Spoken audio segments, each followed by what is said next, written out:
Welcome back to Vishi vlogs Kannada. ಎಲ್ಲರೂ ಹೇಗಿದ್ದೀರಾ? ಇವತ್ತು ಭಾನುವಾರ ಮಧ್ಯಾಹ್ನದಿಂದ ವ್ಲಾಗ್ನ ಶುರು ಮಾಡ್ತಾ ಇದ್ದೀನಿ. ಇವತ್ತು ಅಮ್ಮ ಬರ್ತಾರಂತೆ, ಹಾಗಾಗಿ ಸ್ವಲ್ಪ ಸ್ಪೆಷಲ್ ಏನಾದರೂ ಮಾಡೋಣ ಅಂತ ಹೇಳಿ ರೆಡಿ ಮಾಡ್ಕೊಳ್ತಾ ಇದ್ದೀನಿ. ಬೆಳಗಡೆ ಮಾಡಿಟ್ಬಿಡೋಣ ಅಂದ್ಕೊಂಡೆ, ಭಾನುವಾರ ಅಲ್ವಾ, ಹಾಗಾಗಿ ಏನೋ ಒಂಥರ ಕೆಲಸ ಮಾಡೋಕ್ಕಾಗಲ್ಲ, ಇಂಟ್ರೆಸ್ಟ್ ಇರಲ್ಲ. ಕುತ್ಕೊಳ್ಳೋಣ, ನಿಧಾನಕ್ಕೆ ಮಾಡೋಣ, ಸಂಡೇ ಅಲ್ವಾ ಅನಿಸ್ತಿರುತ್ತೆ. ಇನ್ನು ಟೈಮ್ ಬೇರೆ 12 ಕಾಲ ಆಯ್ತಲ್ಲ, ಇನ್ನು ಊಟ ಟೈಮ್ ಆಗೋಗ್ಬಿಡುತ್ತೆ. ಮಾಡಿಟ್ಬಿಡೋಣ ಅಂತ ರೆಡಿ ಮಾಡ್ತಾ ಇದ್ದೀನಿ. ಇನ್ನೂ ಇವ್ರೋಗಿ ತೊಗೊಂಡು ಬಂದಿಲ್ಲ, ಫಿಶಲ್ಲಿ ಏನಾದರೂ ಮಾಡೋಣ ಅಂತ. ಇಷ್ಟೊಂದು ಬೆಳ್ಳುಳ್ಳಿ ಸುಲಿತಿರೋದು ನೋಡಿ ಜಾಸ್ತಿ ನೆಂಟರು ಬರ್ತಾರೆ ಅಂದ್ಕೊಂಡ್ಬೇಡಿ. ನಾನೆಲ್ಲನೂ ಸುಲಿದ್ಬಿಟ್ಟು ಫ್ರಿಜ್ಜಲ್ಲಿ ಹಾಕಿಟ್ಬಿಡ್ತೀನಿ. ಒಂದು 4-5 ದಿನಕ್ಕೆ ಆಗೋ ಥರ. ಪದೇ ಪದೇ ಬೆಳ್ಳುಳ್ಳಿ ಸುಲ್ಕೊಳ್ಳಿಕ್ಕಾಗಲ್ಲ ಅಂತ ಈಗ ಒಂದ್ಸಲ ಸುಲಿದಿಟ್ಬಿಟ್ರೆ ಆರಾಮ್ ಅನಿಸುತ್ತೆ. ಇನ್ನು ಲಾಸ್ಟ್ ವ್ಲಾಗಲ್ಲಿ ನಮ್ಮ ಮನೇಲಿ ಗೆಜ್ಜೆ ಶಬ್ದನ ಕೇಳಿಸ್ಕೊಂಡು ಅಬ್ಸರ್ವ್ ಮಾಡಿ ಕಮೆಂಟ್ ಮಾಡಿದ್ದೀರಾ, ಗೆಜ್ಜೆ ಹಾಕಿದ್ದೀರಾ ಶಿಲ್ಪ ಅಂತ ಹೇಳಿ. ಹೌದು, ಗೆಜ್ಜೆ ಹಾಕಿದ್ದೀನಿ. ಹಾಕಿರೋದಲ್ಲ, ಹಾಕ್ಸಿರೋದು. ಇವರೇ ಬಲವಂತ ಮಾಡಿ ಹಾಕ್ಸಿರೋದು. ನನ್ಗೇನಂದ್ರೆ ಗೆಜ್ಜೆ ಇರಲ್ವಲ್ಲ, ಸಿಂಪಲ್ ಆಗಿ ಒಂದೇ ಎಳೆ ಇರುತ್ತಲ್ಲ ಚೈನು, ಆ ಥರದಾದ್ರೆ ಓಕೆ ಹಾಕೊಂಡ್ಬೋದು. ನನ್ನ ಹತ್ರ ಈ ಥರ ಸುತ್ತ ಗೆಜ್ಜೆ ಇರೋದು ನನ್ಗದು ಖಾಲಿ ಗೆಜ್ಜೆ ಹಾಕೊಂಡ್ರೆ ಪ್ರಯೋಜನ ಇಲ್ಲ. ಈ ತರ ಸೌಂಡ್ ಬರೋದಾದ್ರೆ ಅದು ಜಲ್ ಜಲ್ ಜಲ್ ಅನ್ನೋವಾಗ ಇವ್ರಿಗೆ ಖುಷಿ ಆಗುತ್ತೆ. ಇವರಿಗೆ ಖುಷಿ ಆಗೋದು ಎರಡನೇ ವಿಚಾರ, ಇವಾಗ ಮಗು ಖುಷಿ ಆಗುತ್ತೆ ಅಂತ ಇವ್ರು ಹಾಕ್ಸಿರೋದು. ಅಂದ್ರೆ ಖುಷಿ ಆಗುತ್ತೆ ಅಂತಲ್ಲಮ್ಮ, ಆ ಸೌಂಡು ಬರ್ತಾ ಇದ್ರೆ ಮಗುಗೆ ಕೇಳಿಸೋ ಶಕ್ತಿ ಜಾಸ್ತಿ ಆಗುತ್ತೆ. ಏನೋ ಸೌಂಡ್ ಬರ್ತಾಯ್ತಲ್ಲ, ರಿಯಾಕ್ಟ್ ಮಾಡ್ತಾ ಇರುತ್ತೆ ಅವಾಗ. ಮತ್ತೆ ಇನ್ನೊಂದು ಏನಂದ್ರೆ, ಅದು ಏನೋ ಕಾಲ್ ಚೈನ್ ಹಾಕೊಂಡ್ರೆ ಬ್ಲಡ್ ಸರ್ಕ್ಯುಲೇಷನ್ ಚೆನ್ನಾಗಿ ಆಗುತ್ತಂತೆ. ಹಂಗಾಗಿ ಮನೇಲಿ ಇತ್ತಲ್ಲ ಹಾಕ್ಸಿದ್ದೀನಿ. ಅವರು ಒಂದು ಸೆಕೆಂಡ್ ಮಂತಲ್ಲೇ ಹೇಳಿದ್ರು ಹಾಕೊಳ್ಳಮ್ಮ ಅಂತ. ನಾನು ಬೇಬಿ ಕೇಳಿಸ್ಕೊಳ್ಳಿಕ್ ಶುರು ಮಾಡ್ಕೊಳ್ಳೋದೆ 5 ತಿಂಗಳಿಗೆ, ಅವಾಗ ಹಾಕೊಂತೀನಿ ಸುಮ್ಮನಿರಪ್ಪ ಅಂತ ಹೇಳಿದ್ದೆ. ಅದು ನೆನ್ಪಿಟ್ಕೊಂಡು ಹಾಕ್ಸ್ಬಿಟ್ರು. ನನಗೂ ಏನೋ ಒಂಥರ ಚೆನ್ನಾಗಿ ಅನಿಸ್ತಾ ಇದೆ. ಬಟ್ ಇಷ್ಟು ದಿನ ಹಾಕೊಂಡಿರ್ಲಿಲ್ವಲ್ಲ, ಇವಾಗ ಹಾಕೊಂಡಿರೋದಲ್ಲ. ಈಗೇನಾದ್ರೂ ಒಬ್ಳೆ ಇದ್ದಾಗ ನಡೀತಿದ್ರೆ ಏನೋ ಒಂಥರ ಯಾರೋ ಬೇರೆ ಇದ್ದಾರೇನೋ ಮನೇಲಿ. ಅಂದ್ರೆ ಇನ್ನೊಂದು, ನೀನು ನೈಟ್ ನಿದ್ದೆ ಮಾಡದೆ ಓಡಾಡ್ತಾ ಇರ್ತೀಯಲ್ಲ, ಅವಾಗ ಗೊತ್ತಾಗುತ್ತೆ ನಂಗೆ ಎದ್ದಿದ್ಯಾ ಮಲಗಿದ್ಯಾ ನೋಡಿ ಏನ್ ಮಾಡ್ತಾ ಇದೀಯಾ ಅಂತ. ಇಲ್ಲ ಅಂದ್ರೆ ಗೊತ್ತೇ ಆಗಲ್ವಲ್ಲ. ಅದೇ ಚಿಕ್ಕ ಮಕ್ಳಿಗೆಲ್ಲ ಗೆಜ್ಜೆ ಹಾಕ್ತಾರೆ ಗೊತ್ತಾ. ಅಂದ್ರೆ ಏನಕ್ಕೆ ಗೆಜ್ಜೆ ಹಾಕ್ತಾರೆ ಅಂದ್ರೆ, ಆಲ್ಮೋಸ್ಟ್ ಮಕ್ಳೇನಾದ್ರೂ ಆ ಕಡೆ ಈ ಕಡೆ ಹೋಗ್ಬಿಟ್ರೆ ಬೇಗ ಗೊತ್ತಾಗಲ್ಲ. ಗೆಜ್ಜೆ ಇದ್ರೆ ಆ ಶಬ್ದನ ಕೇಳಿಸ್ಕೊಂಡು ಹೋಗಿ ನೋಡ್ಬೋದು ಎಲ್ಲಿದ್ದಾರೆ ಮಕ್ಕಳು ಅಂತ ಹೇಳ್ಬಿಟ್ಟು ಹಾಕ್ತಾರೆ. ನನಗೆ ಗೊತ್ತಿರೋ ಹಂಗೆ ನೋಡ್ಲಿಕ್ಕೆ ಚೆನ್ನಾಗಿ ಕಾಣಲಿ ಅಂತಲೂ ಹಾಕ್ತಾರೆ. ಬಟ್ ಅದು ಮುಖ್ಯವಾದ ಕಾರಣ ಇದು. ಹಾಗಾಗಿ ಇವ್ರು ನನಗೆ ಈಗಲೇ ಗೆಜ್ಜೆ ಹಾಕಿಟ್ಟಿದ್ದಾರೆ, ಎಲ್ಲರೂ ತಪ್ಪಿಸ್ಕೊಂಡ್ಬಿಡ್ತೀನಿ ಅಂತ. ಇದನ್ನು ರೆಡಿ ಮಾಡ್ಕೊಂಡ್ಬಿಡ್ತೀನಿ. ಇವರು ಹೋಗಿ ಫಿಶ್ನ ತೊಗೊಂಡು ಬರ್ತಾರೆ. ಆನ್ಲೈನ್ ಆರ್ಡರ್ ಮಾಡೋಣ ಅಂತ ಇಲ್ಲಿ ನೋಡ್ದು, ಅದು ಡೆಲಿವರಿ ಆಗೋದು ಇನ್ನು 4-5 ಅವರ್ ಲೇಟ್ ಆಗುತ್ತಂತೆ. ಸರಿ ಅಂದ್ಬಿಟ್ಟು ಇವಾಗ ಕಳಿಸ್ತಾ ಇದ್ದೀನಿ. ಅಷ್ಟರಲ್ಲಿ ನಾನು ಇದನ್ನು ರೆಡಿ ಮಾಡ್ಕೊತೀನಿ. ಯಾವ ಬಟ್ಟೆ ಹಾಕೊಂಡಿದ್ದೀನಿ? ನಿಂಗೆ ಇಷ್ಟ ಇರ್ಬಾಯ್ ಬಟ್ಟೆ ಇದೇ ತರದಲ್ಲ ಒಂದು ಆಂಟಿ ಹಾಕಿದ್ರು ತಾನೆ? ಹೌದಮ್ಮ. ನಿಮ್ ಸ್ಕೂಲ್ ಯಾವ್ದಮ್ಮ? ಏನೋ ಇಟಾಲಿಯಮ್ಮ. ನಿಮ್ ಸ್ಕೂಲ್ ಹೆಸರು ಹೇಳು. ಇಟಾಲಿಯಮ್ಮ. ಕರೆಕ್ಟಾಗಿ ಹೇಳು ಏನು ಅಂತ. ಹೇಳ್ಕೊಡ್ಬೇಕು ಒಂದ್ಸಲ ಅವಳಿಗೆ. Little millennium. ಮತ್ತೆ ಏನಮ್ಮ?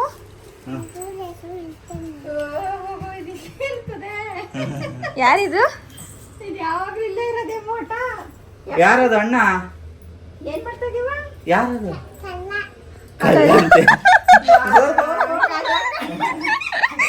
ಚಿಕ್ಕ ಮಗು ಕಂಡಿಡ್ದೈತೆ. ಯಾರಮ್ಮ ಅದು? ನೀಟಾಗಿ ಹೇಳ್ಬೇಕು. ಯಾರದು?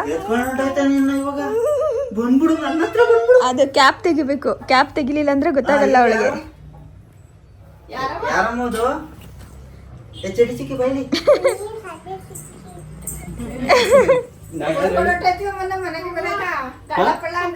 ಕಳ್ಳನ್ನ ಸರಿ ಬಿಡು. ಕಳ್ಳ ಏನ್ ಮಾಡ್ತಾನೆ ಹೇಳು?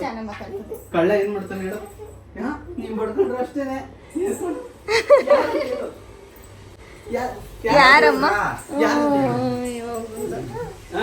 ಬಿಡ್ತೀನಿ. ಯಾರಂತ ಹೇಳು. ಯಾರದು? ಸಂತು ಮಮತಾನೆ. ಯಾರು ಹೇಳು? ಯಾರದು? ಗೊತ್ತಿಲ್ವಾ? ಅದಕ್ಕೆ ನನ್ನ ಹತ್ರ ಬಾ ಅಂತ ಹೇಳ್ತಾ ಇದ್ದೀನಿ. ನೀನು ಅಲ್ಲೋ ಕುತ್ಕೊಂಡ್ರೆ ಗೊತ್ತಿಲ್ವಾ? ಸರಿ ಆಯ್ತು, ಬಾಯ್. ಅಲ್ಲಿ ಮಾತಾಡ್ಸಮ್ಮನ ಹತ್ರ. ಯಾರಮ್ಮ ಅದು? ಅಮ್ಮ ಯಾರದು? ನಾನು ಆ ಜುಟ್ಟು ಮುಟ್ಟಿದ್ರೆ ಏಯ್ ತರ್ಲೆ ತೆಗಿ ಮಾತಾಡ್ಬೇಕಲ್ವಾ ಅಮ್ಮ? ಯಾರಿಗೆ ಬಂದಿರೋದು ಸುಕೃತಿ? ಯಾರು ಬಂದಿರೋದು? ಯಾರು ನಮ್ಮ ಮನೆಗೆ ಬಂದಿರೋದು? ಆ? ಬಾ ನನ್ನ ಹತ್ರ ಬಾ, ಅವ್ರೇನು ಎತ್ಕೊಂಡ್ಬಿಡಲ್ಲ ಬಾ ನೀನು.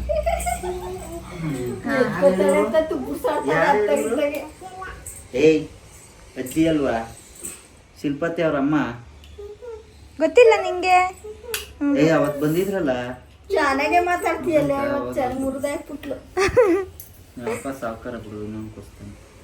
ಎಲ್ಲೋಗಿದ್ರಮ್ಮ ನೀವು ಇವತ್ತು? ಏನ್ ತರಕ್ ಹೋಗಿದ್ದ ಹೇಳಲ್ಲಿ?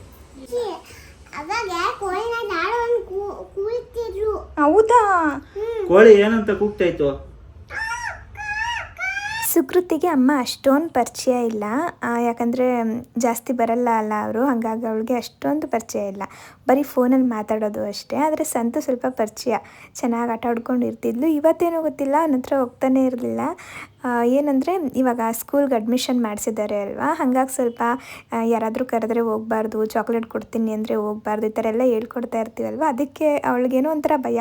ಕ್ಯಾಪಲ್ಲಿ ಹಾಕ್ಕೊಂಡು ಬಂದಿರೋದಕ್ಕೆ ಯಾರೋ ಬಂದಿದ್ದಾರೆ ಅಂತ ಎಷ್ಟು ಕರೆದ್ರೂ ಕೂಡ ಹೋಗ್ತಿರ್ಲಿಲ್ಲ. ಇವತ್ತು ಸುಮ್ಮನೆ ಬರಲ್ಲ ಅಂತ ಹೇಳ್ತಿದ್ಲು. ಸ್ವಲ್ಪ ಹೊತ್ತು ಏನು ಹೇಳಿದ್ರು ಹೋಗಲಿಲ್ಲ ಅವನ ಹತ್ರ. ಆಮೇಲೆ ಒಂದು ಅರ್ಧ ಗಂಟೆ ಆದಮೇಲೆ ಅವಳೇ ಅಡ್ಜಸ್ಟ್ ಆಗಿಬಿಟ್ಲು. ಯಾವಾಗಲೂ ಹಂಗೇ ಸ್ಟಾರ್ಟಿಂಗಲ್ಲಿ ಹೋಗಲ್ಲ ಯಾರ ಹತ್ರನೂ, ಸ್ವಲ್ಪ ಹೊತ್ತು ಮಾತಾಡಿಸ್ಕೊಂಡು ಒಂದು ಸ್ವಲ್ಪ ಹೊತ್ತು ಅವಳು ಕಣ್ಮುಂದೆ ಓಡಾಡ್ತಿದ್ರೆ ಇವರು ನಮ್ಮನೆಯವರು ಅನ್ನೋ ಥರ ಫೀಲ್ ಆಗುತ್ತೆ ಅನಿಸುತ್ತೆ. ಆವಾಗ ಅವಳು ನಾರ್ಮಲಾಗಿ ಆಟ ಆಡ್ಕೊಂಡಿರ್ತಾಳೆ. ಇನ್ನಮ್ಮ ಬರುವಾಗ ಸ್ವಲ್ಪ ಐಟಮ್ಸ್ ಎಲ್ಲ ತೊಗೊಂಡು ಬಂದಿದ್ದರು. ನಾನು ಯಾವಾಗೋ ಒಂದು ಸಲ ಪೂರಿ ತಿನ್ನಬೇಕಂತ ಅನಿಸ್ತಿದೆ ಅಂತ ಹೇಳಿದ್ದೆ. ನನಗೆ ಸ್ವೀಟ್ ಪೂರಿ ಅಂದರೆ ಒಂದು ಸ್ವಲ್ಪ ಇಷ್ಟ, ಯಾಕಂದರೆ ತಿಂದು ಎಷ್ಟೊಂದು ದಿನ ಆಗೋಗ್ಬಿಟ್ಟಿದೆ. ನಾವು ಸ್ಕೂಲ್ಗೆ ಹೋಗುವಾಗ ಕಾಲೇಜ್ಗೆ ಹೋಗುವಾಗ ತಿಂತಾ ಇದ್ದಿದ್ದು. ಆವಾಗೇನೆಂದರೆ ಮನೇಲಿ ಏನಾದರೂ ಹಬ್ಬ ಬಂತು, ಏನಾದರೂ ಒಂದು ಸಿಹಿ ತಿಂಡಿ ಮಾಡಬೇಕು ಅಂದರೆ ಈ ಸಿಹಿ ಪೂರಿ ಇದನ್ನೆಲ್ಲ ಮಾಡಿಕೊಡೋರು. ಅದೇನೋ ಒಂಥರ ನಂಗೆ ಸಖತ್ ಇಷ್ಟ ಆಗೋದು. ಸರಿ ಇನ್ನು ನಾನು ಕೇಳಿದ್ನಲ್ಲ ಅಂತ ಹೇಳ್ಬಿಟ್ಟು ಅವರು ಎಲ್ಲನೂ ಕೂಡ ಬರುವಾಗಲೇ ತೊಗೊಂಡು ಬಂದುಬಿಟ್ಟಿದ್ರು, ಅದಕ್ಕೆ ಏನೇನು ಬೇಕು ಎಲ್ಲ ಐಟಮ್ಸೂ. ಅದನ್ನು ನೋಡಿ ನಾನು ನಗ್ತಾ ಇದ್ದೆ, ಇದೆಲ್ಲ ನಮ್ಮ ಮನೇಲೇ ಇತ್ತಲ್ಲ, ಯಾಕೆ ತರೋಕೆ ಹೋದ್ರಿ ಅಂತ. ಅವ್ರಿಗೆ ಹೆಂಗೆ ಅಂದರೆ ಏನಾದರೂ ಕೇಳಿದ್ರೆ ಅವರೇ ತಂದು ಮಾಡಿಕೊಡ್ಬೇಕು, ನಮ್ಮ ಮನೇಲಿರೋದನ್ನೇ ತೊಗೊಂಡು ಮಾಡಿಬಿಟ್ರೆ ಏನದು ಅಂತ ಹೇಳ್ಬಿಟ್ಟು ಅವರು ಹಂಗಾಗಿ ಎಲ್ಲನೂ ತೊಗೊಂಡು ಬಂದಿದ್ರು.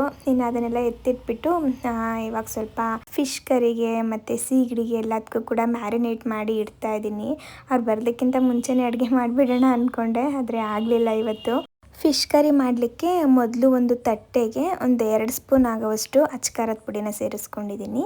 ಹಾಗೆ 1 ಸ್ಪೂನ್ ಉಪ್ಪು, ಒಂದು ಅರ್ಧ ಚಿಟಿಕೆ ಆಗುವಷ್ಟು ಅರಿಶಿನದ ಪುಡಿ, ಇದ್ರ ಜೊತೆಗೆ ಅರ್ಧ ನಿಂಬೆಹಣ್ಣು, ಹಾಗೆ ಸ್ವಲ್ಪ ಎಣ್ಣೆ, ಜೊತೆಗೆ ಒಂಚೂರು ನೀರು ಕೂಡ ಹಾಕ್ಕೊಳ್ಬೋದು, ಅಂದರೆ ಒಂಚೂರು ನೀರು ಹಾಕ್ಕೋಬೇಕು ಅಷ್ಟೇ.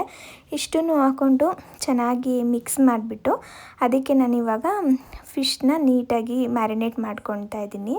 ಅಂದರೆ 2 ಕಡೆನೂ ಖಾರನ ಹಚ್ಚಬೇಕು, ಅದಕ್ಕೆ ಉಪ್ಪು ಖಾರ ಎಲ್ಲ ಚೆನ್ನಾಗಿ ಇಟ್ಕೊಳ್ಬೇಕಲ್ವ, ಹಾಗಾಗಿ ಈ ಥರ ನೀಟಾಗಿ ಹಚ್ಬಿಟ್ಟು ಒಂದು 15ರಿಂದ 20 ನಿಮಿಷ ಎತ್ತಿಟ್ಕೊಳ್ತಾ ಇದ್ದೀನಿ. ಚೆನ್ನಾಗಿರುತ್ತೆ, ಮಸಾಲೆ ಎಲ್ಲ ಇಟ್ಕೊಳುತ್ತೆ ಅಂತ ಅಷ್ಟೇ. ಇನ್ನು ಸೀಗಡಿಗೆ ನಾನು ಮಾಮೂಲಿಯಾಗಿ ಸೀಗಡಿನ ನೀಟಾಗಿ ತೊಳ್ಕೊಂಡ್ಬಿಟ್ಟು ಸ್ವಲ್ಪ ಅರಿಶಿನದ ಪುಡಿ ಹಾಗೆ ಸ್ವಲ್ಪ ಉಪ್ಪು ಹಾಕಿ ಚೆನ್ನಾಗಿ ಮಿಕ್ಸ್ ಮಾಡಿ ಇದನ್ನು ಕೂಡ ಒಂದು 15 ನಿಮಿಷ ಎತ್ತಿಟ್ಕೊಳ್ತಾ ಇದ್ದೀನಿ. ಅದೆರಡನ್ನೂ ಕೂಡ ಎತ್ತಿಟ್ಬಿಟ್ಟು ರೈಸ್ನು ಕೂಡ ಇಟ್ಬಿಟ್ಟೆ. ಇನ್ನು ಅಮ್ಮ ನಾನೇ ಮುದ್ದೆ ಮಾಡ್ತೀನಿ ಬಿಡು, ನೀನೇನು ಮಾಡಬೇಡ ಅಂತ ಹೇಳಿದ್ರು. ಸರಿ ಅಂದ್ಬಿಟ್ಟು ಮುದ್ದೆಗೆ ಅನ್ನಕ್ಕೆ ಆ ಕಡೆ ಇಟ್ಬಿಟ್ಟು ಇವಾಗ ಸೀಗಡಿದು ಸ್ವಲ್ಪ ಗೀ ರೋಸ್ಟ್ ಮಾಡ್ಕೊಂಡ್ಬಿಡೋಣ, ಅದಕ್ಕೆ ಸ್ವಲ್ಪ ಮಸಾಲೆ ತೆಗೆಯೋಣ ಮೊದಲು ಅಂತ ಹೇಳಿ ಒಂದು ಕಡಾಯಿಗೆ ನಾನು 2 ಸ್ಪೂನ್ ಆಗುವಷ್ಟು ಧನಿಯಾ ಕಾಳನ್ನ ಸೇರಿಸ್ಕೊಂಡಿದ್ದೀನಿ. ಹಾಗೆ 1 ಸ್ಪೂನ್ ಆಗುವಷ್ಟು ಜೀರಿಗೆ, 1/4 ಸ್ಪೂನ್ ಆಗುವಷ್ಟು ಸಾಸಿವೆ, ಅರ್ಧ ಸ್ಪೂನ್ ಆಗುವಷ್ಟು ಮೆಣಸು, ಒಂದು 10ರಿಂದ 12 ಮೆಂತ್ಯ, ಒಂದು 1/4 ಸ್ಪೂನ್ ಆಗುವಷ್ಟು ಗಸಗಸೆ, ಇಷ್ಟನ್ನು ಕೂಡ ಸೇರಿಸ್ಕೊಂಡು ಲೋ ಫ್ಲೇಮಲ್ಲೇ ಒಂಚೂರು ಬಿಸಿ ಮಾಡಿಕೊಂಡು ಇನ್ನು ಅದನ್ನು ಸ್ವಲ್ಪ ತಣ್ಣಗೆ ಮಾಡ್ಕೊಂಡ್ಬಿಟ್ಟು ಒಂದು ಮಿಕ್ಸರ್ ಜಾರ್ಗೆ ಹಾಕ್ಕೊಂಡು ಒಂದು ಅರ್ಧ ನಿಂಬೆಹಣ್ಣಿನ ಗಾತ್ರದ ಹುಣಸೆಹಣ್ಣ ಸೇರಿಸ್ಕೊಂಡಿದ್ದೀನಿ, 1.5 ಗೆಡ್ಡೆ ಆಗುವಷ್ಟು ಬೆಳ್ಳುಳ್ಳಿ, ಹಾಗೆ ಒಂದು 8ರಿಂದ 10 ಗೋಡಂಬಿ ಮತ್ತು ಒಂದು 10 ಬ್ಯಾಡಗಿ ಮೆಣಸಿನ್ಕಾಯಿನ ನೀರಲ್ಲಿ ಒಂದು 10 ನಿಮಿಷ ಚೆನ್ನಾಗಿ ನೆನೆಸ್ಕೊಂಡು, ಮೆಣಸಿನ್ಕಾಯಿ ಎಲ್ಲ ಸ್ವಲ್ಪ ಸಾಫ್ಟ್ ಆಗಬೇಕು, ಅದಾದಮೇಲೆ ಇದನ್ನು ಕೂಡ ಸೇರಿಸ್ಕೊಂಡು ನೀರು ಹಾಕ್ಬಿಟ್ಟು ನುಣ್ಣಗೆ ಗ್ರೈಂಡ್ ಮಾಡ್ಕೊಂಡಿದ್ದೀನಿ. ಇಷ್ಟೇ ಇದ್ರ ಮಸಾಲೆ. ಇನ್ನಿವಾಗ ಒಂದು ಕಡಾಯಿಗೆ ಒಂದು 3ರಿಂದ 4 ಸ್ಪೂನ್ ತುಪ್ಪ ಹಾಕ್ಕೊಳ್ತಾ ಇದ್ದೀನಿ. ಗೀ ರೋಸ್ಟ್ ಅಂತ ಅಂದಮೇಲೆ ಸ್ವಲ್ಪ ತುಪ್ಪ ಜಾಸ್ತಿನೇ ಇರಬೇಕು. ತುಪ್ಪ ಸ್ವಲ್ಪ ಬಿಸಿ ಆದಮೇಲೆ ಆಗಲೇ ನಾವು ಮ್ಯಾರಿನೇಟ್ ಮಾಡಿ ಇಟ್ಕೊಂಡಿದ್ವಲ್ಲ ಸೀಗಡಿ, ಅದನ್ನು ಇವಾಗ ಸೇರಿಸ್ಕೊಂಡು ಒಂಚೂರು ಹಂಗೆ ಹುರ್ಕೊಳ್ತಾ ಇದ್ದೀನಿ. ಒಂದು 2 ನಿಮಿಷ ಹುರ್ಕೊಳ್ಳಿ ಸಾಕು. ಜಾಸ್ತಿ ಹೊತ್ತು ಫ್ರೈ ಮಾಡ್ಕೊಂಡ್ಬಿಟ್ರೆ ಇದೊಂಥರ ಆಗಿಬಿಡುತ್ತೆ, ಚೆನ್ನಾಗಿರಲ್ಲ. ಒಂದು 2 ನಿಮಿಷ ಹುರ್ಕೊಂಡ್ರೆ ಸಾಕಾಗುತ್ತೆ. ಇನ್ನು ಅದನ್ನು ಎತ್ತಿಟ್ಕೊಂಡು ಅದೇ ತುಪ್ಪಕ್ಕೆ ಇವಾಗ ಒಂದು ಈರುಳ್ಳಿನ ಸಣ್ಣದಾಗಿ ಕಟ್ ಮಾಡಿ ಸೇರಿಸ್ಕೊಂಡು ಸ್ವಲ್ಪ ಕಲರ್ ಚೇಂಜ್ ಆಗೋವರೆಗೂ ಫ್ರೈ ಮಾಡ್ಕೊಳ್ತಾ ಇದ್ದೀನಿ. ಈ ಸಮಯದಲ್ಲಿ ಬೇಕು ಅನ್ನಂಗಿದ್ರೆ ಕರಿಬೇವಿನ ಸೊಪ್ಪನ್ನ ಹಾಕ್ಕೊಳ್ಬೋದು. ನಾನು ಸ್ವಲ್ಪ ಹಾಕ್ಕೊಂಡೆ. ಈರುಳ್ಳಿ ಫ್ರೈ ಆದಮೇಲೆ ರುಬ್ಬಿಟ್ಕೊಂಡಿರೋ ಮಸಾಲೆನ ಸೇರಿಸಿ ಮಸಾಲೆನ ನಾವು ಚೆನ್ನಾಗಿ ಕುದಿಸ್ಕೊಳ್ಬೇಕಾಗತ್ತೆ. ಎಷ್ಟು ಅಂತ ಅಂದರೆ ಇವಾಗ ನೀವು ನೋಡ್ತಿರ್ಬೋದು ತೆಳ್ಳಗಿದೆ ಅಲ್ವ ಈ ಮಸಾಲೆ, ಇದು ಕಂಪ್ಲೀಟಾಗಿ ಗಟ್ಟಿಗಾಗಬೇಕು, ಕಲರ್ ಚೇಂಜ್ ಆಗಬೇಕು, ಹಾಗೆ ತುಪ್ಪ ಎಲ್ಲ ನೀಟಾಗಿ ಬಿಟ್ಕೊಳ್ಬೇಕು. ಅಲ್ಲಿವರೆಗೂ ಕೂಡ ನಾವು ಹುರ್ಕೊಳ್ಬೇಕಾಗತ್ತೆ. ಅಂದರೆ ಲೋ ಫ್ಲೇಮ್ ಮಾಡಿಕೊಂಡು ಲಿಡ್ನ ಕ್ಲೋಸ್ ಮಾಡಿ ಪದೇ ಪದೇ ತೆಗೆದು ನೋಡಿಕೊಂಡು ಈ ಥರ ಕೈ ಆಡಿಸ್ಕೊಳ್ತಾ ಇರಬೇಕು, ಇಲ್ಲಾಂದರೆ ಸೀದೋಗಿಬಿಡುತ್ತೆ. ಈಗ ನೀವು ನೋಡ್ತಿರ್ಬೋದು ಯಾವ ಥರ ಆಗಿದೆ ಅಂತೇಳಿ. ಇಷ್ಟು ಆದಮೇಲೆ ಇದಕ್ಕೆ ರುಚಿಗೆ ಎಷ್ಟು ಬೇಕೋ ಅಷ್ಟು ಉಪ್ಪನ್ನ ಹಾಕ್ಕೊಂಡು ಮತ್ತೆ ಲಿಡ್ನ ಕ್ಲೋಸ್ ಮಾಡಿ ಬೇಯಿಸ್ಕೊಂಡೆ. ಇದು ಕಂಪ್ಲೀಟಾಗಿ ಬೇಯ್ಕೊಳ್ಳಿಕ್ಕೆ ಇಲ್ಲ ಅಂದರೂ ಕೂಡ 10 ನಿಮಿಷ ಬೇಕಾಗುತ್ತೆ, 10 ರಿಂದ 15 ನಿಮಿಷ ಬೇಕಾಗುತ್ತೆ. ಇನ್ನು ಮಸಾಲೆ ಎಲ್ಲ ಚೆನ್ನಾಗಿ ಬೆಂದಿದೆ, ಹಿಂಗೆ ತುಪ್ಪ ಎಲ್ಲ ಸೈಡಲ್ಲಿ ಬಿಟ್ಕೊಳ್ತಾ ಇದೆ ಅನ್ನುವಾಗ ನಾವು ಆಗ್ಲೇ ಸೀಗಡಿನ ಫ್ರೈ ಮಾಡಿ ಇಟ್ಕೊಂಡಿದ್ವಲ್ಲ ಅದನ್ನು ಸೇರಿಸ್ಕೊಳ್ತಾ ಇದ್ದೀನಿ. ಇದನ್ನು ಸೇರಿಸಿದ್ಮೇಲೆ ನಾವು ತುಂಬ ಹೊತ್ತು ಬೇಯಿಸ್ಬೇಕು ಅಂತ ಏನಿಲ್ಲ, ಒಂದು 3 ರಿಂದ 4 ನಿಮಿಷ ಬೇಯಿಸ್ಕೊಂಡ್ರೆ ಸಾಕಾಗುತ್ತೆ. ಇಷ್ಟು ಮಾಡಿಕೊಂಡ್ರೆ ಗೀ ರೋಸ್ಟ್ ಆಯಿತು. ನಾವೆಷ್ಟು ಮಸಾಲೆನ ಚೆನ್ನಾಗಿ ಬೇಯಿಸ್ಕೊಳ್ತೀವೋ ಅಷ್ಟು ಚೆನ್ನಾಗಿ ಬರುತ್ತೆ. ನೀವೀಗ ನೋಡ್ತಿರ್ಬೋದು ಎಷ್ಟು ಚೆನ್ನಾಗಿ ಕಾಣಿಸ್ತಾ ಇದೆ ಅಂತೇಳಿ. ನಿಜವಾಗ್ಲೂ ತುಂಬಾ ರುಚಿಯಾಗಿ ಬಂದಿತ್ತು. ನಮಗಂತೂ ತುಂಬ ಇಷ್ಟ ಆಯಿತು, ಎಲ್ರಿಗೂ ಕೂಡ ಇವತ್ತು ಇದು ಇಷ್ಟ ಆಯಿತು. ಮಿಸ್ ಮಾಡದೆ ಈ ರೆಸಿಪಿನ ಟ್ರೈ ಮಾಡಿ. ಇದ್ರ ಬದಲು ನಾವು ಚಿಕನಲ್ಲೂ ಕೂಡ ಇದೇ ಥರ ಮಾಡ್ಕೊಳ್ಬೋದು, ಅಂದರೆ ಸೀಗಡಿ ಬದಲು ಚಿಕನಲ್ಲಿ ಕೂಡ ಮಾಡ್ಕೊಳ್ಬೋದು. ಇನ್ನು ಫಿಶ್ ಕರಿ ಮಾಡ್ಕೊಳ್ಳಿಕ್ಕೆ ನಾನಿವಾಗ ಒಂದು ಮಿಕ್ಸರ್ ಜಾರ್ಗೆ ಒಂದು 4 ಹಸಿರು ಮೆಣಸಿನ್ಕಾಯಿನ ತೊಗೊಂಡಿದ್ದೀನಿ. ಹಾಗೆ 1 ಗೆಡ್ಡೆ ಆಗುವಷ್ಟು ಬೆಳ್ಳುಳ್ಳಿ ಸೇರಿಸ್ಕೊಳ್ತಾ ಇದ್ದೀನಿ. ಹಾಗೆ ಒಂದು 3 ಸ್ಪೂನ್ ಆಗುವಷ್ಟು ಜೀರಿಗೆನ ಸೇರಿಸ್ಕೊಳ್ತಾ ಇದ್ದೀನಿ. 2 kg ಮೀನು ತೊಗೊಂಡಿರೋದ್ರಿಂದ ಇಷ್ಟು ಬೇಕಾಗುತ್ತೆ. ಇದ್ರ ಜೊತೆಗೆ 2 ಸ್ಪೂನ್ ಆಗುವಷ್ಟು ಸಾಸಿವೆನ ಸೇರಿಸ್ಕೊಂಡಿದ್ದೀನಿ. ಹಾಗೆ ಒಂದು 3/4 ಸ್ಪೂನ್ ಆಗುವಷ್ಟು ಮೆಣಸನ್ನ ತೊಗೊಂಡಿದ್ದೀನಿ. ಹಾಗೆ 4 ಸ್ಪೂನ್ ಆಗೋವಷ್ಟು ಧನಿಯಾ ಕಾಳನ್ನ ತೊಗೊಂಡಿದ್ದೀನಿ. ಜೀರಿಗೆ ಎಷ್ಟು ತೊಗೊಳ್ತೀವೋ ಅದರಲ್ಲಿ ನಾವು ಸ್ವಲ್ಪ ಜಾಸ್ತಿ ತೊಗೊಳ್ಬೇಕು ಧನಿಯಾ ಕಾಳನ್ನ ಅಷ್ಟೇ. ಇನ್ನಿವಾಗ 1-2 ಹಸಿರು ಮೆಣಸಿನ್ಕಾಯಿ, ಸ್ವಲ್ಪ ಕೊತ್ತಂಬರಿ ಸೊಪ್ಪನ್ನ ಹಾಕ್ಕೊಂಡ್ಬಿಟ್ಟು ನುಣ್ಣಗೆ ಗ್ರೈಂಡ್ ಮಾಡ್ಕೊಂಡಿದ್ದೀನಿ. ಈ ಜೀರಿಗೆ ಮೆಣಸು ಎಲ್ಲನೂ ಹುರ್ಕೊಂಡಿಲ್ಲ ನೋಡಿ, ಹಾಗಾಗಿ ನುಣ್ಣು ಗ್ರೈಂಡ್ ಮಾಡ್ಕೊಳ್ಬೇಕು. ಜಾಸ್ತಿ ಹೊತ್ತೆ ಸ್ವಲ್ಪ ನುಣ್ಣಗಾಗಲಿಕ್ಕೆ ಬಿಟ್ಬಿಡಬೇಕು. ಇನ್ನು ಅದನ್ನು ರುಬ್ಕೊಂಡಿದ್ದಾದಮೇಲೆ ಈ ಕಡೆ ಮ್ಯಾರಿನೇಟ್ ಮಾಡಿರೋ ಮೀನು ಕೂಡ ತವ ಮೇಲೆ ಇಟ್ಬಿಟ್ಟು ಫ್ರೈ ಮಾಡ್ಕೊಳ್ತಾ ಇದ್ದೀನಿ. ಒಂದು 10 ಸೆಕೆಂಡು ಎರಡು ಕಡೆನೂ ಫ್ರೈ ಮಾಡ್ಕೊಳ್ಳಿ ಸಾಕು. ಜಾಸ್ತಿ ಹೊತ್ತು ಮಾಡಿಕೊಂಡ್ರೆ ಬೇಗನೆ ಕುಕ್ಕಾಗಿ ಹೋಗ್ಬಿಡುತ್ತೆ, ಯಾಕಂದರೆ ನಾವು ಮ್ಯಾರಿನೇಟ್ ಮಾಡಿ ಇಟ್ಟಿರ್ತೀವಲ್ವ, ಹಾಗಾಗಿ ಬೇಗ ಬೆಂದ್ಬಿಡುತ್ತೆ. ಸಾಂಬಾರು ಒಳಗಡೆ ಹಾಕಿದ ತಕ್ಷಣ ಎಲ್ಲನೂ ಬಿಡಿಸ್ಕೊಂಡ್ಬಿಡುತ್ತೆ. ಹಾಗಾಗಿ ಒಂದು 10 ಸೆಕೆಂಡು ಫ್ರೈ ಮಾಡ್ಕೊಳ್ಳಿ. ಇನ್ನು ಇವಾಗ ಒಂದು ಮಡಕೆಗೆ ನಾನು ಸ್ವಲ್ಪ ಎಣ್ಣೆ, ಅರಿಶಿನದ ಪುಡಿ, ಹಾಗೆ 1-2 ಸ್ಪೂನ್ ಖಾರದ ಪುಡಿನ ಹಾಕಿ ಅದ್ರ ಜೊತೆಗೆ 1-2 ಈರುಳ್ಳಿನ ಸಣ್ಣದಾಗಿ ಕಟ್ ಮಾಡಿ ಹಾಕ್ಬಿಟ್ಟು ಚೆನ್ನಾಗಿ ಹುರ್ಕೊಳ್ತಾ ಇದ್ದೀನಿ. ಖಾರದ ಪುಡಿನ ಎಣ್ಣೆಗೆ ಯಾಕೆ ಹಾಕ್ತೀನಿ ಅಂತ ಅಂದರೆ ಕಲರ್ ಸ್ವಲ್ಪ ಚೆನ್ನಾಗಿ ಬರುತ್ತೆ ಅಂತ. ಇನ್ನಿವಾಗ ಸ್ವಲ್ಪ ಈರುಳ್ಳಿ ಎಲ್ಲ ಫ್ರೈ ಆದಮೇಲೆ ರುಬ್ಬಿಟ್ಕೊಂಡಿರ್ತೀವಲ್ಲ ಮಸಾಲೆ, ಆ ಮಸಾಲೆನ ಹಾಕ್ಕೊಂಡು ಚೆನ್ನಾಗಿ ಹುರ್ಕೊಳ್ಬೇಕು. ನಾವು ಮೊದಲೇ ಧನಿಯಾ ಕಾಳನ್ನೆಲ್ಲ ಹುರಿದಿಲ್ಲ ಅಲ್ವಾ, ಹಾಗಾಗಿ ಎಣ್ಣೆನೇ ಚೆನ್ನಾಗಿ ಹುರಿಬೇಕು. ಚೆನ್ನಾಗಿ ಹುರಿದಿಲ್ಲ ಅಂದರೆ ಒಂಥರ ಹಸಿ ಹಸಿ ಸ್ಮೆಲ್ ಬರ್ತಿರುತ್ತೆ, ಅಷ್ಟು ಚೆನ್ನಾಗಾಗಲ್ಲ. ಈಗ ನೀವು ನೋಡ್ತಿದ್ದೀರಲ್ಲ, ನೀಟಾಗಿ ಅದು ಬೆಂದು ಎಣ್ಣೆ ಎಲ್ಲ ಬಿಟ್ಕೊಂಡಿದೆ. ಇಷ್ಟು ನಾವು ಹುರ್ಕೊಂಡಿದ್ದಾದಮೇಲೆ ಇದಕ್ಕೆ ಇವಾಗ ಕರಿಬೇವಿನ ಸೊಪ್ಪು ಹಾಗೆ ಒಂದು 3 ಟೊಮೊಟೊನ ರುಬ್ಬಿ ಸೇರಿಸ್ಕೊಳ್ತಾ ಇದ್ದೀನಿ. ಸಿಹಿ ಟೊಮೊಟೊ ಬರುತ್ತಲ್ವ, ಅದನ್ನಾದರೂ ಹಾಕ್ಕೊಳ್ಳಿ, ಹುಳಿ ಟೊಮೊಟೊನಾದರೂ ಹಾಕ್ಕೊಳ್ಳಿ. ಹುಳಿ ಟೊಮೊಟೊ ಆದರೆ 2 ಹಾಕ್ಕೊಳ್ಳಿ, ಸಿಹಿ ಟೊಮೊಟೊ ಆದರೆ ಒಂದು 3 ಹಾಕ್ಕೊಂಡ್ರೆ ಆಗುತ್ತೆ. ಇನ್ನು ಇವಾಗ ಇದಕ್ಕೆ ಸ್ವಲ್ಪ ನೀರು ಹಾಕ್ಬಿಟ್ಟು ಚೆನ್ನಾಗಿ ಕುದಿಸ್ಕೊಳ್ಬೇಕಾಗತ್ತೆ. ಈ ಸಮಯದಲ್ಲಿ ಉಪ್ಪು ಬೇಕು ಅನ್ನೋಂಗಿದ್ರೆ ಉಪ್ಪನ್ನ ಸೇರಿಸ್ಕೊಳ್ಬೋದು, ರುಚಿಗೆ ಎಷ್ಟು ಬೇಕೋ ಅಷ್ಟು.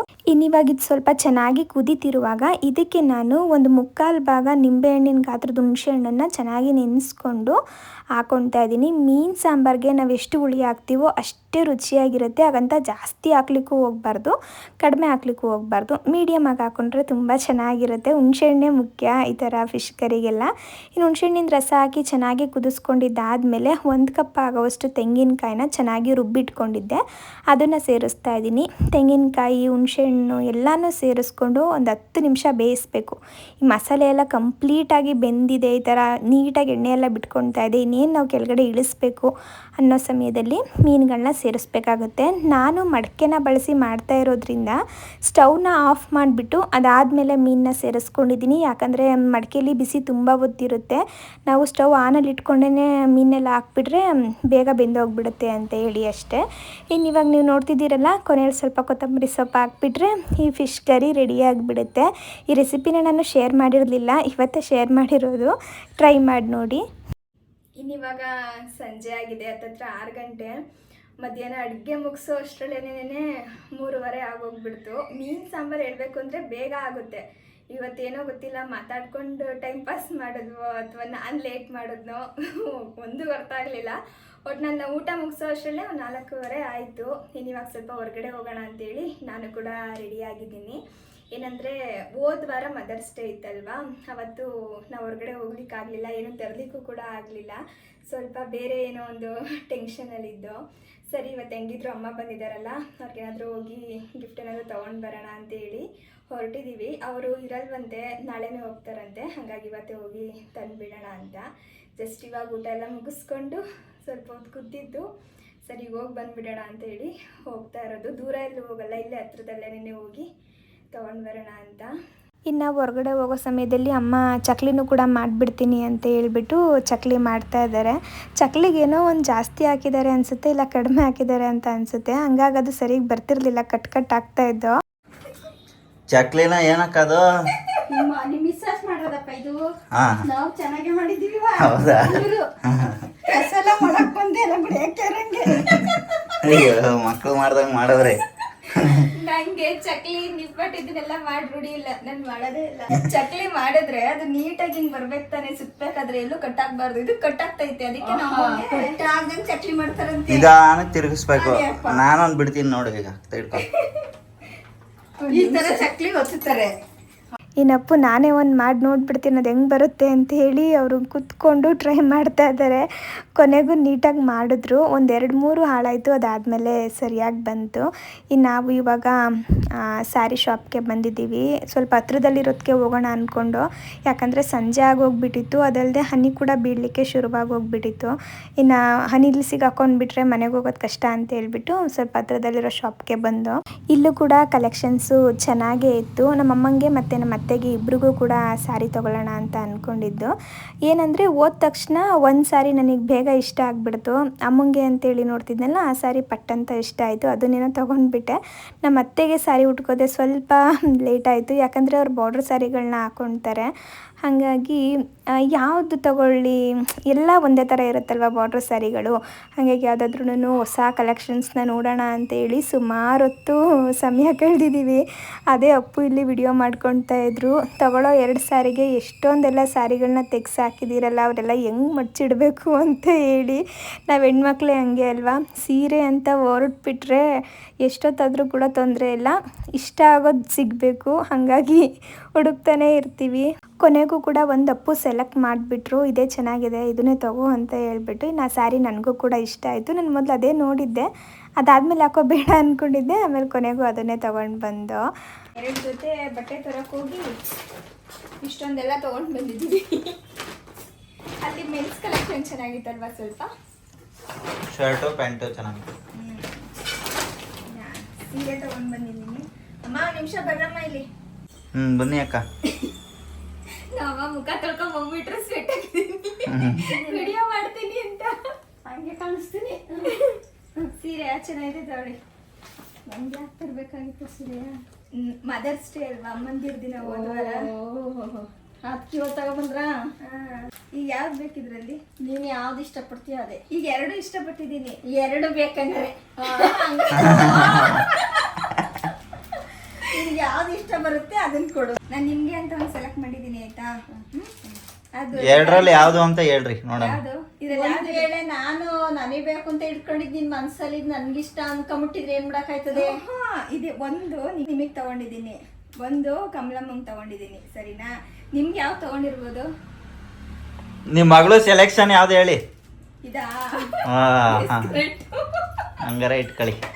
ನಿಮ್ಗೆ ತಂದಿದ್ದು ಏನಂದ್ರೆ ನಮಗೆ ಸ್ವಲ್ಪ ತೆಳ್ಳಗಿರೋ ಸೀರೆ ಎಲ್ಲ ಇಷ್ಟ, ಸ್ವಲ್ಪ ಜಾಸ್ತಿ ತೆಳ್ಳಗಿರೋದು ಉಡ್ತಾರೆ, ಅದಕ್ಕೆ ಇದನ್ನು ತಗೊಂಡೆ. ನಮ್ಮ ಅಮ್ಮಂಗಂತೂ 2 ಸ್ಯಾರಿನೂ ಇಷ್ಟ ಆಗಿದ್ದು, ಅದನ್ನೇ ಹೇಳ್ತಿದ್ರು 2 ಚೆನ್ನಾಗಿದೆ ಅಂತ ಹೇಳಿ. ಅವ್ರಿಗೆ ತೆಳ್ಳಗಿರೋ ಸ್ಯಾರಿನೇ ಇಷ್ಟ ಆಗುತ್ತೆ ಅಂತ ನಾನು ಇದನ್ನು ಓದ ತಕ್ಷಣ ಸೆಲೆಕ್ಟ್ ಮಾಡ್ಕೊಂಡ್ಬಿಟ್ಟೆ. ಇನ್ನು ಮತ್ತೆದು ಕೂಡ ಚೆನ್ನಾಗಿತ್ತಲ್ವ, ಅದನ್ನು ಹೇಳ್ತಿದ್ರು ಅದು ಕೂಡ ಚೆನ್ನಾಗಿದೆ ಅಂತೇಳಿ. ಅಪ್ಪು ಸುಮ್ಮನೆ ರೇಗಿಸ್ತಾ ಇದ್ರು, ನಿಮ್ಮ ಅಮ್ಮಂಗೆ 2 ಇಷ್ಟ ಆಗಿಬಿಟ್ಟಿದೆ, 2 ಕೊಟ್ಬಿಡು ಅಂತ ಹೇಳಿ. ಇದು ಅಪ್ಪು ಸೆಲೆಕ್ಷನ್, ಇದು ನನ್ನ ಸೆಲೆಕ್ಷನ್. ಅಕ್ಕಂಗೆ ಇಷ್ಟವಾಗಿರೋ ನೀವ್ಸ ಮಾಡಿದ್ದೀರಾ, ನಂಗೆ ಇಷ್ಟವಾಗಿರೋ ಕಲರ್ ಅವ್ರು ಮಾಡೋರೆ. ಸರಿ, ಅಮ್ಮಂದಿರ ದಿನಕ್ಕೆ ಅಂತ ಆಮೇಲೆ ಚಿನ್ನ ಗೋಲ್ಡ್ ಎಲ್ಲ ಕೊಡ್ಸಕ್ಕಾಗಲ್ಲ, ಬರೀ ಸೀರೆ ಮಾತ್ರ ಕೊಡ್ಸಕ್ಕಾಗದು. ಇವೆಷ್ಟವ ಸೀರೆಗಳಿವು? ಯಾರು ತಾಯಂದ್ರು ಏನು ಕೇಳಲ್ಲ ಕಣಮ್ಮ ಗಿಫ್ಟು ಅಂತ. ನೀವು ಚೆನ್ನಾಗಿರೋದೇ ಅವ್ರಿಗೆ ಸಂತೋಷ ಅಲ್ವೇನಕ್ಕ? ನಮ್ಗೇನು ಬೇಡಪ್ಪ, ನಮ್ಗೆ ಒಟ್ನ ಚೆನ್ನಾಗಿದ್ರೆ ಸಾಕು. ಅಷ್ಟು ಆರೋಗ್ಯ ಒಂದ್ ಚೆನ್ನಾಗಿ. 2 ಸೀರೆ ಐತಿ ಬೀರುಲ್ ಹಾಕು ಹೇಳ್ತೀನಿ. ನಿಮಗೆ ಇಷ್ಟ ಆಯ್ತಾ ಅದು?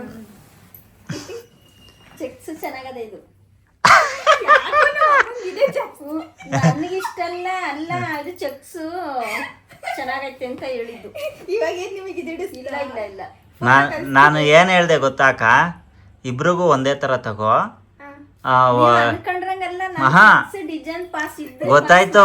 ನಾನೇನ್ ಹೇಳ್ದೆ ಅಂದ್ರೆ ಅಲ್ಲಿ ಡಿಸೈನ್ 2 ಸೇಮ್ ತಗೋ, ಕಲರ್ ಬೇರೆ ಬೇರೆ ತಗೋ, ಯಾರಿಗೆ ಯಾವ ಕಲರ್ ಇಷ್ಟ ಆಯ್ತದ ಅದ್ ಕೊಟ್ರಾಯ್ತು. ರೊಪ್ಪಿನ ಸೀರೆ ಇಷ್ಟ ಆಗಲ್ಲ, ಒಂದ್ ಸ್ವಲ್ಪ ಸ್ಮೂತ್ ಇರ್ಬೇಕು, ಸಣ್ಣಗಿರ್ಬೇಕು. ಈಗ ಒಂದ್ ಕೆಲ್ಸ ಮಾಡೋಣ, ಅಲ್ಲಿಗೂ ಫೋಟೋ ಕಳ್ಸೋಣ, ಅವ್ರು ಯಾವ್ದು ಇಷ್ಟಪಡ್ತಾರೆ. ಇದು ಏನ್ ಗೊತ್ತಾ ಸಮಸ್ಯೆ, ಲೇಡೀಸ್ದೇ ಇದೇ ಸಮಸ್ಯೆ ಸೀರೆದು ಆಯ್ತಾ.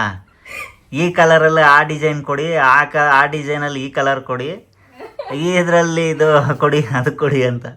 ಅದೇನು ಮಾಡೋಕ್ಕಾಗಲ್ಲ, ಅದು ವಂಶ ಪರಂಪರೆ ಲೇಡೀಸ್ದು. ಹೋದ ತಕ್ಷಣ ಇದು ಹಿಡಿಸ್ತು. ನಮ್ಮ ಅಮ್ಮಂಗೆ ಹೆಂಗಿದ್ರು ತೆಳ್ಳಗಿರೋ ಸೀರೆ ಇಷ್ಟ, ಆಮೇಲೆ ಕಲರ್ ಸ್ವಲ್ಪ ಅಟ್ರಾಕ್ಟಿವ್ ಆಗಿ ಕಾಣಿಸ್ತಿದೆ ಅಂತ ಪಟ್ಟಂತ ಇದು ತಗೊಂಡೆ. ನಾನು ನಿಜ ಹೇಳ್ಬೇಕು ಅಂದ್ರೆ ನಮ್ಮ ಮತ್ತೆ ಹುಡುಕ್ಬೇಕು ಅಂತಾನೆ ಸ್ವಲ್ಪ ಕಷ್ಟ ಅನಿಸ್ತು ನನಗೆ. ಯಾವ್ದು ತಗೊಳ್ಳಿ ಜಾಸ್ತಿ ಬಾರ್ಡರ್ ಸೀರೆ ಅಲ್ವಾ, ಬಾರ್ಡರ್ ಸೀರೆ ಎಲ್ಲ ಒಂದೇ ತರ ಇರುತ್ತೆ. ಸ್ವಲ್ಪ ಅವ್ರ ಹತ್ರ ಇಲ್ದಿರೋ ಕಲರ್ ನೋಡೋಣ ಅಂತೇಳಿ ಜಾಸ್ತಿ ಟೈಮ್ ತಗೊಂಡೆ. ನೋಡಿ ನಮ್ಮ ಇವಾಗ ಇದು ಚೆನ್ನಾಗಿದೆ ಅಂತ. ಎರಡು ಚೆನ್ನಾಗವೆ, ಅದು ಚೆಕ್ಸ್ ಚೆನ್ನಾಗವೆ ಅಂತ ನಾನು ಹೇಳಿದ್ದು. ಈಗ ಎಕ್ಸ್ಚೇಂಜ್ ಮಾಡ್ಬಿಟ್ಟು ಮನದಾಳದ ಮಾತು ಅರ್ಥ ಆಗ್ತೈತೆ. ಚೇಂಜ್ ಮಾಡ್ಬೇಡಿ, ಅದೇ ಇರ್ಲಿ. ಈಗ ಚೇಂಜ್ ಮಾಡ್ಬೇಕು ಅಕ್ಕ. ಈಗ ಏನ್ ಗೊತ್ತಾಕ, ನಿಮ್ನ ಕರ್ಕೊಂಡೋಗಿ ಕೊಡ್ಸ್ತೀವಿ, ಅವಾಗ ನಿಮ್ಗೆ ಯಾವ್ದು ಇಷ್ಟ ತಾಳ್ರಿ. ಈಗ ನಿಮ್ ಮಗಳು ಇಷ್ಟಪಟ್ಟು, ಈಗ ಈ ಸೀರೆನೇ ಇಷ್ಟ ಆಗಿದೆ. ನಿಮ್ ಮಗಳು ಇಷ್ಟಪಟ್ಟು ಕೊಡ್ಸ್ಬಿಟ್ಟವ್ರೆ, ಅದನ್ನೇ ತಗೋಬೇಕು ನೀವು. ನನ್ಗೆ ಅದೇ ಇಷ್ಟ ಆಗಿರೋದು. ಆಯ್ತು, ಈಗ್ಲೂ ಇಷ್ಟ ಇಲ್ಲ ಅಂದ್ರೆ ಸೇಮ್ ಹೋಗ್ಬಿಟ್ಟಿದ ಅಂಗಡಿಗೆ ಇದೇ ಕಲರ್ ಇನ್ನೊಂದ್ ತಂದ್ರೆ ಆಯ್ತು ಅಷ್ಟೇ. ನೀವು ಅನ್ಕೊಂಡ್ರಂಗೆ ಏನಿಲ್ಲ, ಅದೇ ನನ್ಗೆ ಇಷ್ಟ ಆಗಿರೋದು. ನನಗೆ ಗೊತ್ತು ನಮ್ಮಂಗೆ ಇದೇ ತರ ಲೈಟ್ ವೇಟ್ ಇರೋ ಈ ಸ್ಯಾರಿ ಕಲರ್ ಇಷ್ಟ. ಒಂದ್ ಸ್ವಲ್ಪ ಸೀರೆ ತೆಳುವು ಬೇಕು ನನ್ಗೆ. ಅಮ್ಮ ಮಗಳು ಇಬ್ರು ಕನ್ಫ್ಯೂಸ್ ಆಗವ್ರೆ. ಕನ್ಫ್ಯೂಸ್ ಏನಿಲ್ಲ, ನಂಗೆ ಇಡಿಸ್ತಪ್ಪ. ನಮ್ಮಮ್ಮ ಈಗ ಬೇಡ ಅಂದ್ರೆ ನಾನೇ ಇಟ್ಕೊಂಡ್ಬಿಡ್ತೀನಿ ಅಷ್ಟೇ.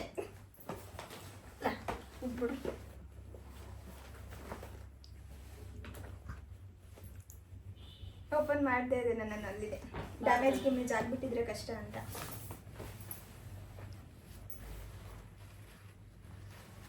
ಬಿಲ್ ಅರ್ಧ ಹಾಕ್ಬಿಟ್ಟಿದ್ದೀನಿ. ಬಿಲ್ಲಲ್ಲ, ಅವ್ರು ಇದು ನೋಡ್ತಾವ್ರೆ, ಪ್ಯಾಟ್ರನ್ನು, ಬಾರ್ಡ್ರು, ಜಾಕೆಟ್ ಯಾವ ಕಲರು ಏನು ಎತ್ತ ಎಲ್ಲ ನೋಡ್ತಾವ್ರೆ. ಅಮ್ಮಂದಿರಿಗೆ ಸೀರೆ ಕೊಡಿಸ್ಬೇಕು, ಇಲ್ಲಾಂದ್ರೆ ಏನಾದ್ರು ತಂದು ಕೊಡ್ಬೇಕು ಅಂದ್ರೆ ಫಸ್ಟ್ ಬಿಲ್ ಅರ್ಬಿಟ್ಟು ಬಿಸಾಕ್ಬಿಟ್ಟು ಬರಬೇಕು.